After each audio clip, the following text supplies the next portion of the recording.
Rampage Jackson's son Raja has gone viral for all the wrong reasons. At a small wrestling show in Los Angeles, Raja brutally attacked a performer while streaming live on Kick, leaving the man unconscious and sparking outrage across the fight world. This wasn't a heat-of-the-moment fight. Raja planned it, he bragged about it, and now fighters, wrestlers, fans, and even the police are reacting. Let's break down exactly what happened, the fallout, and why this could be the end of Raja's career before it even started. Raja Jackson was invited as a special guest to a local wrestling event.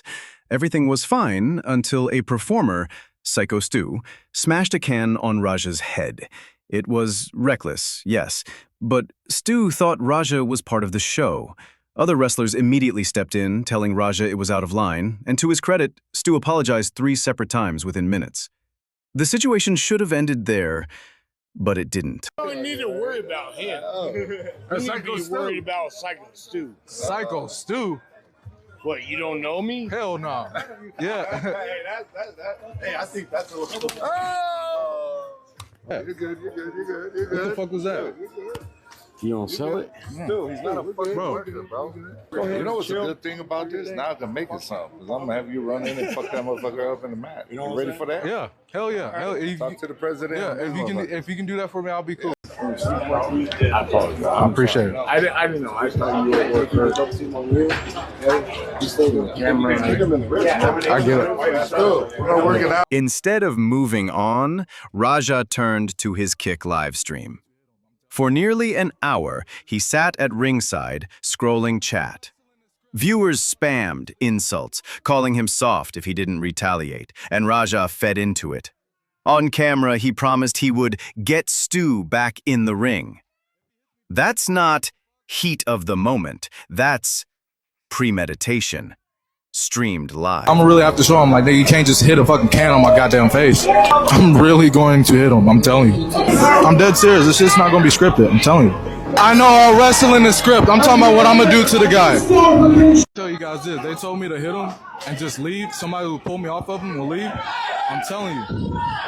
I'm gonna hit him as many times as I can, watch.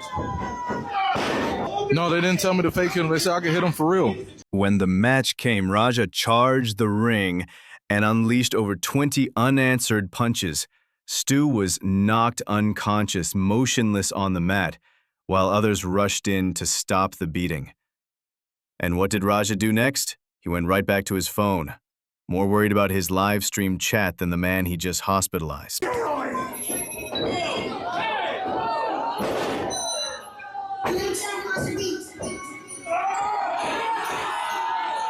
End of the day, I'm gonna stand up for my fucking self because I'm tired of everybody fucking playing with me, bro. Real shit. Rampage Jackson was live streaming with Sneeko when he saw the attack video. His reaction said it all.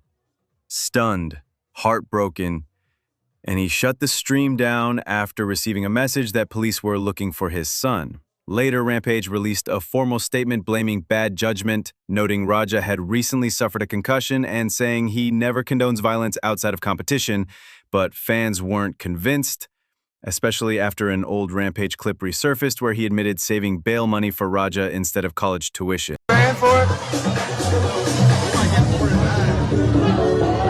It was really bad? That's what Chad was saying. This time was bad.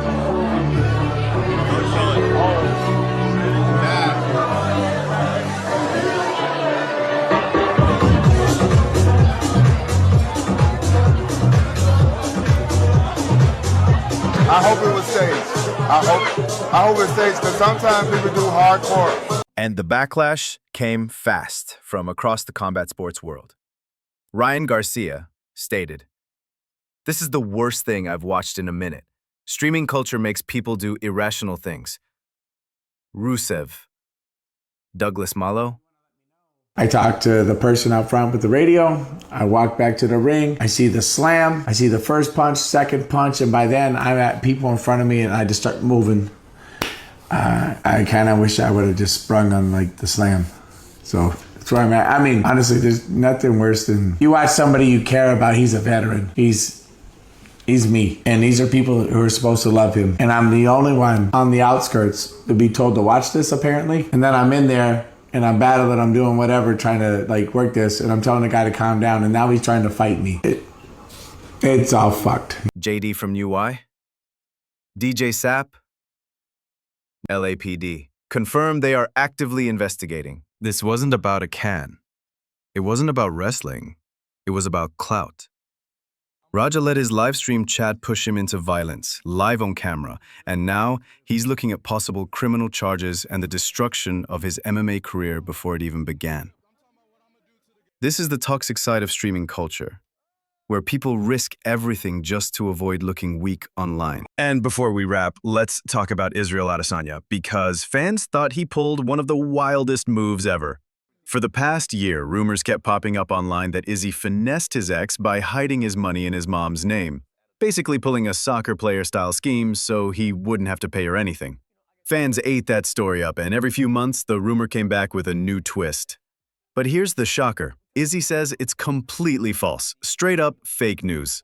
He said he never did that, and he even asked fans to leave his ex and her family alone because they never asked for the spotlight. Let's get to the bottom of this, right? I'm just like, I mean, DJ was asking about, I was telling him every 18 months or so, the whole Charlotte thing comes out, that there's a new twist added to it. Yeah, let's get to the bottom of this, right? Let's get to the bottom because, like I said, you read stuff online, and tell me what's going on with that. Right now, I'm like, good for Izzy. He'll get some money from that woman. Now, for me, it's just, look, I'll say this. I don't like talking about it and I just ignore it because if I say something, it gives it life. Okay, you got to talk about it then. No, but I'll say this. Okay. Bro, I respect you. And the fact that you ask, I respect that. But, because she never asked for fame. Yeah. No one ever did. And I prepared for this life. Yeah. I was ready for this life. I try to let her know, like, you don't want to be in the spotlight because I prepared for this. But then things happen, not together, and now this has happened. But that's just fake news. It's slow news day. Okay. So whatever reason, they started comparing me to this other guy, the football player. Yes, who put all his money in his mom's name, and then she divorced him. I don't even know where that you owe me came money. from. Yeah, exactly. But I don't know where that came from. It's just a slow news day. People just went with it. But when I saw it, I think now it came again just last recently. week. Yeah, and I'm just like, who's adding all these new twists? I don't know. Fucking M. Night Shyamalan. That's why it's just like, well, I just think, you know what? Just leave it. And again, it's not even about me, it's about them. I just want them to just leave them alone. Instead, Izzy told a totally different story about their split, and it surprised fans for the opposite reason. He actually took his girlfriend to Tahiti for their breakup trip, calling it the best breakup of his life. Mature, respectful, and not at all what people expected.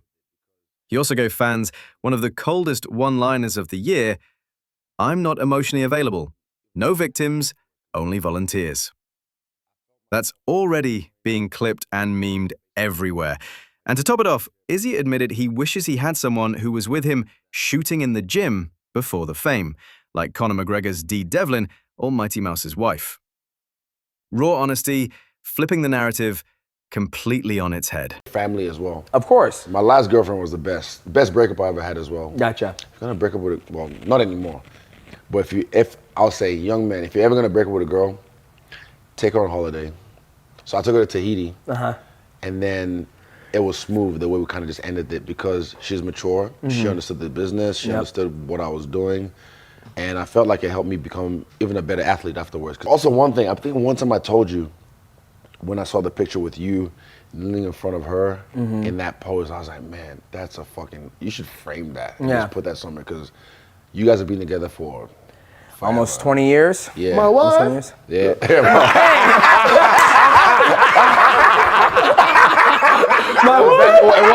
It was that night. So when I saw that photo, I was like, that's a dope photo because you're in like a pose, like a night, and she's just there. So I was like, when I see those moments, I'm like, man, that's dope. Yeah. It's always like, what was the one with Rick Ross and Drake? She ain't with me shooting in the gym. Yeah, I already talked about that. She was shooting in the gym. Yeah. So I wish I had that, but that ship sailed. Yeah. A long time ago. No, I'll tell you, I don't lie to women anymore. Yeah.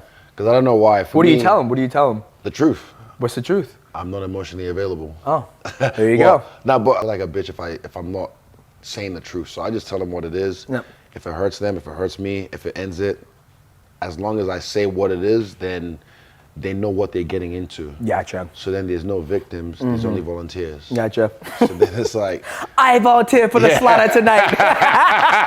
the slaughter. The slaughter. So in the same week, we've got two stories going viral for completely opposite reasons. Roger Jackson throwing away his career over clout, live on Kick, and facing police investigation for a brutal assault. And Israel Adesanya flipping the script on fans who thought he finessed his ex. Instead of hiding assets, he says it was fake news, and then dropped stories about breakup trips to Tahiti and his brutally honest dating rules. One fighter's name is now tied to violence and downfall. The other is trending because he surprised fans by being mature, honest, and a little savage in his own way. The question is, what does this say about the fight world right now? Are we watching careers collapse over clout while others gain respect for simply being real? Let us know in the comments. Was Raja doomed from the start, or is streaming culture the real problem? And what do you think of Izzy's no victims, only volunteers philosophy? This is Cageside News. Don't forget to like, subscribe, and stay tuned because the MMA world never sleeps.